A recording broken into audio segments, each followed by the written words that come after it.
So on this program, here come the Guns, the ass boys. They've got Stokely and William Morrissey in their corner. And then here come Keith Lee and Swerve, and they don't do a fist bump. Keith Lee will not bump Swerve's fist, and the announcers made sure to make note of that. And then here comes FTR, and they get a huge ovation for the most buried, hidden tag team in AEW. And then here comes the Acclaimed with a ton of applause and a big ovation because they're incredibly popular now. So we got to figure out a way to do something about that. And they figured out a way to do something about it. They're going to have an 8-man tag team match that doesn't do anything for anybody.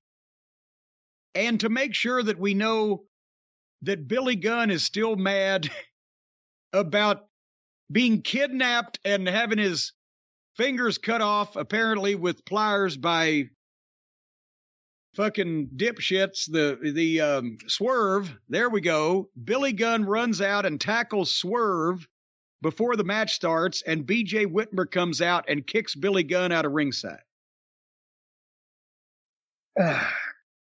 Again, they're burying these teams in 8-man tags where I guess Tony's statistics fixation, they can say, well, here's another match in the win column or whatever the fuck, but it does nothing for anybody. It makes no sense. There's multiple issues going on here.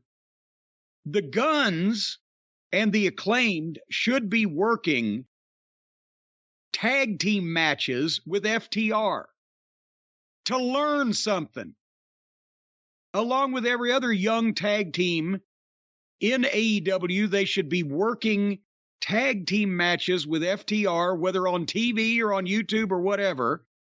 And FTR should be winning every single one of them, except for the Acclaimed, obviously, right now.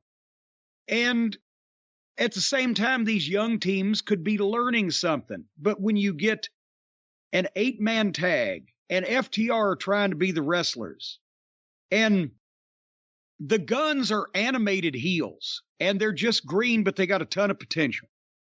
FTR is flawless at everything. Swerve is pretty good. The Acclaimed are green as grass, but they've got size and personality.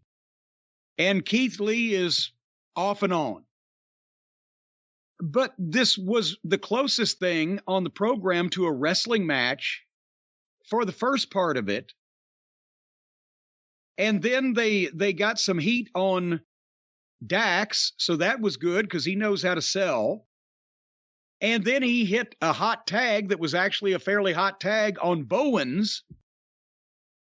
And then we started going over the hump because, and I'm not knocking Bowens, but how long have they been baby faces? And I would imagine that he hasn't made that many babyface comebacks at a high level. But it was odd. He's doing the looping right punches and then the backhands like Sting. And too many strikes and not enough bumps by the heels. He's just windmilling these guys and they're just staggering around. And then the heels took back over.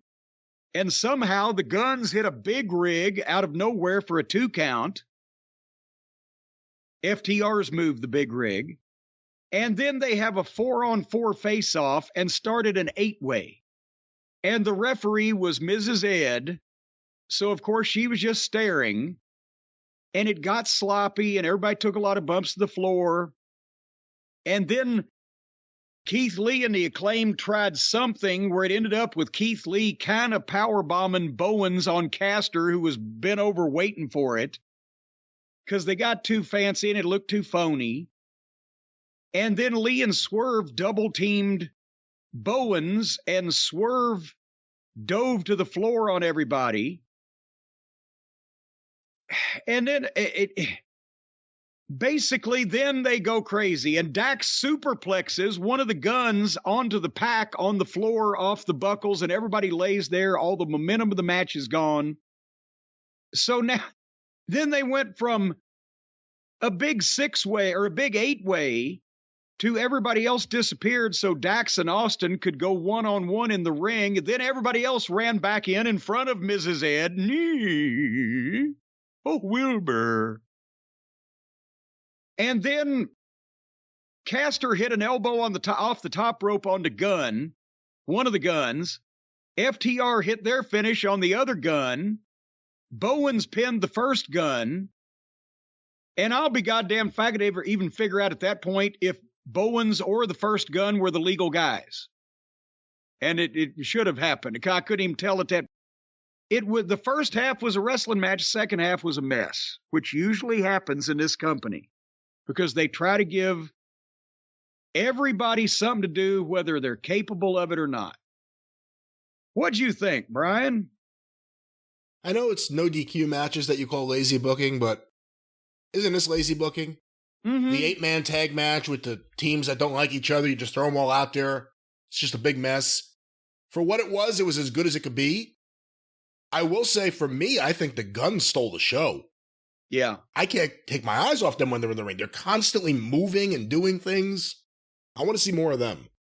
I'd like to see them actually get the chance to be as good as they can be. Billy can teach them a bunch of stuff, but, it's not like he's going to be working with them every night in front of 500 people in Oshkosh at a spot show so they can try shit out. And they could learn from FTR, but FTR never gets a legitimate tag team match or they would outshine the EVPs. And the Guns are very good.